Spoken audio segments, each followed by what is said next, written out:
September மாதம் 3ஆம் தேதி விடிய காலையில் படார்னு சத்தம்னு கேட்டுச்சு. படார்னு சத்தம்னு கேட்ட பிற்பாடு நாங்கள் வெளியே வந்து பார்க்கும்போது பெரிய பாறை வந்துருந்துச்சு. 700-800 அடி உயரத்தில் இருந்து. ஆனால் மின்சாரம் இருக்கலை.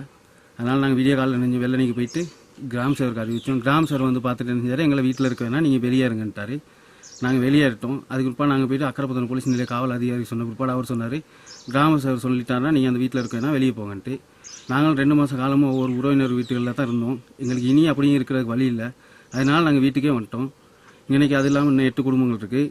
அப்படி எங்களுக்கு உயிர்களுக்கு எது சரி ஒரு ஆபத்து ஒன்று நடந்துச்சுன்னு சொன்னால் இதுக்கு உயர் அதிகாரிகள் தான் இது பொறுப்பை ஏற்றுக்கணும். செப்டம்பர் மாதம் நாங்கள் கோட்புக் நிக்கோலிலேருந்து பேசுகிறோம். செப்டம்பர் மாதம் 4ஆம் தேதி வாக்கில் எங்களுக்கு கல் ஒன்று பாறை ஒன்று மேலே மலையிலேருந்து விருண்டு வந்துருச்சு.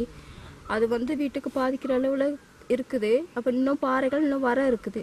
அப்போ நாங்கள் இங்கே இருந்துக்கிட்டு இப்போ இந்த ஜிஎஸ்கிட்ட போலீஸ் மாதிபர்கிட்ட எல்லாத்துக்கும் அறிவித்து அதுக்கான தகவல் இது வரைக்கும் கிடைக்கல. இப்போ 2 மாதம் ஆகிருச்சு.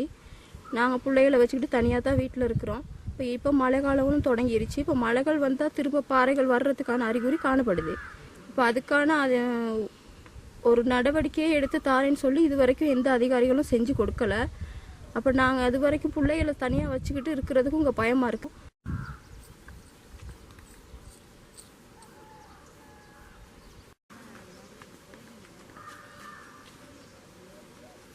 கல் வந்து மண் சரிவு வருது, அபாயம் இருக்குது, எல்லாம் போங்கின பிற்பாடு அதோட கட்டாமல் படுத்திக்கிட்டாங்க.